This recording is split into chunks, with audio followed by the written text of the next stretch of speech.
Welcome to this deep dive. We are really glad you're joining us today. Yeah, it's great to be here. So let me pose a quick scenario to you.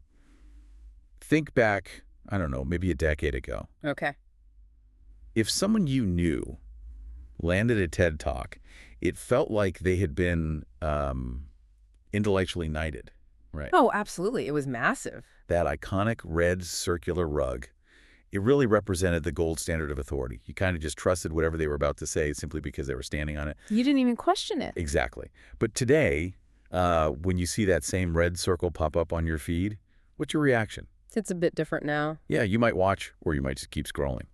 And that's exactly what we're focusing on today. We're looking at a really provocative new article by Johan Steyn. He's a very prominent AI thought leader and author. Right. And his piece is titled The Red Circle Fade: Why I Will Not Talk TED. It's a strong title. It is. And to give you, the listener, the full picture of the mechanics behind this fade, we're also bringing in some recent, rather stark reporting from Axios, The Economist, and the College Times. Which really highlights the major shifts and, frankly, controversies within the TED organization itself. Right. So our mission today is to unpack how a global brand built on this idea of ideas worth spreading went from an exclusive trust signal to a platform facing a tangible credibility crisis. And more importantly, what this shift means for how you actually consume and evaluate information now. Okay, let's unpack this. Where exactly did the underlying prestige of TED originate? Well, I think we often misremember what made TED such a cultural juggernaut in the first place. Johan Steyn makes a really compelling argument here about TED's original value proposition. Because it wasn't just the format, right? No, exactly. He points out that the famous 18-minute format, the countdown clock, the lack of a podium, that highly rehearsed delivery, that was just the packaging. We fixated on the format because that's what translated to our screens, but the actual engine of TED's prestige was its intense curation and its scarcity. Scarcity being the key word there. Yes. In the early days in Monterey and then later in Vancouver, the organizers were ruthless gatekeepers. They vetted the ideas, they vetted the speakers, and they deeply scrutinized the scientific or even just the social validity of the presentations. Precisely. Because access to that stage was so incredibly restricted, the exclusivity generated a highly reliable trust signal for the audience. You just knew it was good. Right. When you clicked play on a TED video, you were essentially outsourcing your critical thinking to their curatorial team. You didn't need to perform a background check on the speaker. Because TED already did the heavy lifting. Exactly. You were borrowing their rigorous filter. It's like you trusted the bouncer at the door. Yeah. If someone made it inside the club, they belonged there. That's a great way to put it. And Steyn mentions in his article that his realization about this shift really crystallized after he watched a YouTube video. By Michael Girdley, I believe? Yeah, Michael Girdley. The video is literally called The Rise and Fall of TED. And Steyn notes that watching this video sort of pushed him to articulate this lingering feeling he'd harbored for a while. That the fundamental promise of TED has eroded. Right, and the primary driver of that erosion, according to his analysis, brings us to TEDx. The franchise model. Exactly. Okay. Now, TEDx was introduced with great intentions, really. It was meant to democratize speaking. The intention was to localize these ideas to communities worldwide. To give people a platform. Yeah. The organization wanted to give a voice to local innovators in Mumbai or Johannesburg or... Rural Ohio. Right. People who would, frankly, never secure an invitation to the main stage in Vancouver. It was this beautiful utopian vision for global education. If we connect this to the bigger picture, we have to look at the operational reality of scaling any prestige brand. It's notoriously difficult. It is. When TED shifted from a centralized event with one unified curatorial team to the TEDx franchise model, they essentially distributed that rigorous filter across thousands of independent local organizers. Which means relying on volunteers. A massive network of volunteers. And suddenly, each local team possesses different professional networks, completely different financial incentives, and wildly different thresholds for what actually constitutes a groundbreaking idea. So quality control at that volume. It's nearly impossible. Think of the classic franchise dilemma. If you build a Michelin-starred restaurant and then authorize 10,000 pop-up locations run by amateur chefs using your logo, the food will not taste the same. I get that. But is that a totally fair comparison? I mean, a restaurant operates for profit. Mm. TEDx was designed as a non-profit community builder. True. Isn't a degree of uneven quality just the necessary tax we pay for global democratization? Like, if the goal is ideas worth spreading, don't you have to accept some friction to achieve that scale? It is a fair question, but here is where that tax becomes too expensive for the brand to bear. Uneven quality fundamentally breaks the core promise that made TED special in the first place. Because the trust signal is the whole product. Exactly. It doesn't mean every TEDx talk lacks merit. There are still phenomenal presentations happening locally, but the model guarantees inconsistency. Right. And when the defining feature of your brand is a guaranteed baseline of intellectual excellence, inconsistency is a fatal flaw. The audience expects a Michelin star meal every time they see the logo. When it becomes a coin toss, the star loses its meaning entirely. And sometimes the breakdown of that filter isn't just a gradual, quiet slide in quality. Yeah. Sometimes it is highly visible. Very visible. Yeah, the Khaleej Times reporting really exposes the actual mechanics of this breakdown. We aren't just talking about a boring speaker here. We're talking about a direct violation of the platform's core ethics. The Dubai situation. Yes. In October 2025, they reported that TED officially revoked a TEDx license in Dubai and canceled the upcoming event entirely. And the reason's as staggering. Local organizers were allegedly charging speakers up to $25,000 just for the privilege of appearing on the stage. This is where the vulnerability of a decentralized prestige brand becomes glaring. I mean, 25 grand. Right. When you introduce an alleged pay-to-play scheme like that, the fundamental mechanics of the platform invert. The audience assumes a TEDx speaker is on stage because their ideas are so undeniable that they demanded a platform. The badge implies an earned honor. Exactly. The moment a badge of honor can secretly be purchased, the audience is left completely in the dark. Because they have absolutely no metric to distinguish between a genuine innovator selected on merit and someone who simply leveraged a massive marketing budget to buy credibility. Exactly. The trust signal doesn't just weaken in that scenario, it flatlines. Yeah. As an audience member, if you cannot trust the mechanism that places the person on the stage, the authority of the stage vanishes. The platform transforms from an intellectual curator into a high-end infomercial distributor. Which is a genuinely jarring thought for anyone taking notes during a presentation, assuming they are listening to a vetted genius. It makes you question everything you watch. But what makes Steyn's article resonate is that he doesn't solely focus on dramatic scandals like the Dubai cancellation. He grounds his argument in his everyday experiences working in South Africa. The quieter failures of the system. Right. He writes about reaching out to several local TEDx events to potentially collaborate, and he was met with total silence. He was just ghosted. Which is incredibly unprofessional. And he clarifies he isn't bitter about the rejection itself, but he highlights how it reviews an opaque and amateurish process at the local level. Furthermore, as an expert in artificial intelligence, he looks at the speaker lineups for complex technology topics at various TEDx events. And what does he find? Well, when he reads the biographies, he frequently struggles to find the depth of expertise required to speak authoritatively on those subjects. And AI is the perfect stress test for this broken filter. It is an intense hype cycle right now. Oh, massive hype cycle. If a local organizer is a well-meaning volunteer without a technical background, how do they distinguish between a genuine machine learning engineer and someone who just strung together phrases like neural network synergy and algorithmic paradigms? They can't. The buzzwords sound impressive enough to pass the local filter. Precisely. Stan acknowledges it might seem unfair to judge individual speakers he hasn't met, but his underlying point is crucial. Which is? The TED badge used to exist specifically to remove that uncertainty for us. A decade ago, if someone presented on quantum computing on a TED stage, you didn't need to audit their resume. The red circle did the auditing. It was a guarantee. Now, when a highly specialized professional looks at a local roster and sees tech entrepreneurs with thin, buzzword-heavy resumes tackling complex technical issues, the illusion shatters. The brand inconsistency acts as a warning sign rather than a welcome mat. And it seems the organization itself is acutely aware of these warning signs. They aren't oblivious to the shifting tides. Just a few months ago, in October 2025, TED announced a major leadership transition. Yes, a massive shakeup. They named Logan McClure-Davda as the new CEO, but they also appointed Sal Khan, the founder of Khan Academy, as the new vision steward and the public face of the organization. Here's where it gets really interesting. The media coverage of this executive shuffle reveals an organization scrambling to adapt to a landscape that is, frankly, leaving them behind. The coverage was very telling.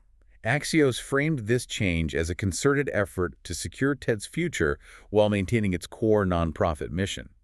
The Economist, however, took a much sharper analytical angle. They usually do. They described this as a major directional shift for TED, noting it is happening precisely because the broader landscape of attention, public trust, and what even constitutes an ideas platform is in total flux right now. The context provided by The Economist is vital for understanding this transition. The landscape of attention is unrecognizable compared to when TED exploded in popularity during the early days of YouTube. We have a completely different internet now. Today, we have algorithmic feeds, fragmented niches, long-form podcasting, and decentralized platforms like Substack. Experts can build their own massive, highly engaged audiences directly. They don't need TED to find an audience. Exactly. They no longer need a gatekeeper to validate them. So TED is currently fighting a war on two fronts. Explain those two fronts. Well, internally, their quality control mechanisms, the TEDx franchises, are diluting the brand's prestige, as we just discussed. And externally, the media environment offers alternative, often deeper ways for thinkers to share their ideas. Like long-form audio. Right. A 3-hour, unedited podcast conversation often feels more authentic and rigorously tested to a modern audience than a heavily rehearsed 18-minute monologue. So bringing in Sal Khan is essentially a strategic countermeasure. It is a massive signaling effort. Sal Khan represents unimpeachable, rigorous educational credibility.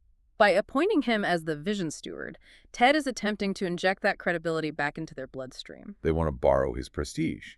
Precisely. They want to remind the world that they still prioritize deep, accessible learning. But a change at the executive level does not automatically repair the structural rot at the localized franchise level. The overarching question is whether a new public face can actually fix a decentralized operational flaw. And if they cannot fix that operational flaw, it completely changes the calculus for the speakers themselves. It changes everything. What's fascinating here is the massive paradigm shift that Steyn highlights in his piece. Historically, securing a TED Talk was the ultimate privilege. It was a career maker. You placed that logo on your website, your book jacket, your LinkedIn profile, and it elevated your status instantly. It was the ultimate flex. But the dynamic has flipped. Because the brand is diluted, established experts like Steyn are now inheriting the risk of being associated with a compromised platform. What's fascinating here is just how stunning that reversal of brand equity really is. Consider the perspective of an expert who has spent decades conducting peer-reviewed research, or building tangible software, or running complex organizations. Why would they risk it? Exactly. Why would they step onto a stage that might have hosted someone who paid $25,000 for access the previous week? Or a stage that regularly elevates pseudoscience or shallow marketing pitches disguised as thought leadership? And they wouldn't.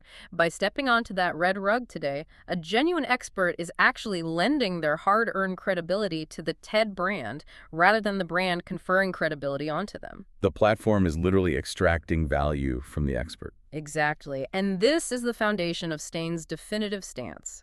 He writes that at his current stage of career and life, he is not interested in borrowed prestige. He doesn't need it. He doesn't need a red circle to validate his decades of work in AI. He demands credible platforms, genuinely thoughtful audiences, and environments where his work stands up to scrutiny on its own merits. Not because of the banner hanging in the background? Right. If a peer-reviewed scientist is forced to share a brand identity with a pay-to-play marketer, the scientist loses. Borrowed prestige. That concept really lingers, doesn't it? It does. It's powerful. It forces you to evaluate how many professional pursuits are merely chasing borrowed prestige instead of focusing on meaningful output. So what does this all mean? We have examined the historical context, the franchise dilemma, the scandals, and the media coverage surrounding the leadership transition. We've covered a lot of ground. We have. Now we need to outline the practical implications of this shift, because this recalibration affects everyone in the information ecosystem. Let's start with the TED and TEDx organizers.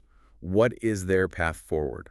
For the organizers, Steyn's assessment is blunt, but it's accurate. This is a structural quality problem. It is not a public relations issue. You can't just PR your way out of it. No, you cannot repair a broken trust signal with a marketing campaign. The only viable route back for TED is to implement dramatically stronger standards. Meaning what, exactly? They require transparent selection criteria for how speakers are vetted at the local level. They need swift, visible accountability when incidents like the Dubai situation occur. If TED intends to remain a reliable signal of quality in a noisy world, it must aggressively defend its filter. They have to start saying no. Yes. This likely means they have to be willing to revoke licenses, shrink their network, and say no far more often. They have to embrace scarcity again. They have to accept a smaller global footprint to save the core product. But what about you, the listener? What does this mean for how you interact with this type of content? It changes the audience's job completely. It does. The primary implication for the audience is the sheer necessity of discernment. When you see a TEDx logo on a video thumbnail, you have to treat it as a starting point, not a destination. It is an invitation to listen, but it is no longer a stamp of factual certification. You have to adapt your mental filters. You need to actively check the claims the speaker is making. Look for nuance or notice the total lack of it. Treat the talk as a highly polished performance that may or may not be backed by rigorous substance. Which, frankly, is exhausting. We relied on these curation platforms specifically so we wouldn't have to do our own background checks on every single speaker. Putting the burden of proof back on the audience kind of defeats the original purpose of the platform. It is exhausting, but it is the reality of the current media environment. The gatekeepers are no longer doing the heavy lifting, so the audience must. And finally, we must consider the implications for the speakers themselves, particularly those in fast-moving, complex fields like technology. The era of building enduring professional credibility on the back of a single 18-minute performance is ending. So how do they build it now? If the stage is gone, what's left? Credibility today is established through proof of work. It is built through consistent, transparent writing where experts share their evolving thought processes. It is built by achieving demonstrable real-world outcomes. Not just talking about them. Exactly. Doing the work. It is built by engaging with communities of peers who possess the actual technical expertise to judge the quality of the work. As Steyn points out, a stage is only valuable to an expert if that stage protects the integrity of their message. And if it doesn't? If the stage is compromised, the expert is much better off standing on their own 2 feet, building their authority directly with their audience through mediums that allow for actual depth and pushback. It represents a profound shift in how intellectual authority is manufactured and maintained today. To wrap up our journey today, we have explored how a very noble goal, the democratization of ideas worth spreading through the localized TEDx model, unintentionally dismantled the curation and scarcity that made the brand valuable in the first place. It serves as a very clear cautionary tale about scaling a prestige brand too quickly and losing control of the quality filter in the process. And this brings us to Steyn's ultimate conclusion. Right, his final stance. He acknowledges genuine gratitude for what early TED Talks provided him, noting they really sparked his curiosity and shaped his early professional thinking. It wasn't always bad. Not at all. But he recognizes the current platform no longer guarantees that the audience's time or the speaker's hard-earned credibility will be respected. Because the trust signal has weakened so severely. Exactly. He states unequivocally that he will never pursue or accepts a TEDx invite again, either locally or internationally. The reputational trade-off is simply no longer viable for him. It is a definitive line in the sand. And after unpacking the mechanics of why that trust signal broke, his logic absolutely holds up. But before we finish, we want to leave you with a final provocative thought to mull over. Something to think about. If the ultimate, recognized global stage for ideas has lost its rigorous filter and its authority, what happens to the spread of truly groundbreaking, independent ideas? Where do they go? As audiences grow increasingly distrustful of massive, curated intellectual platforms, where will the next generation go to find verified ideas worth spreading?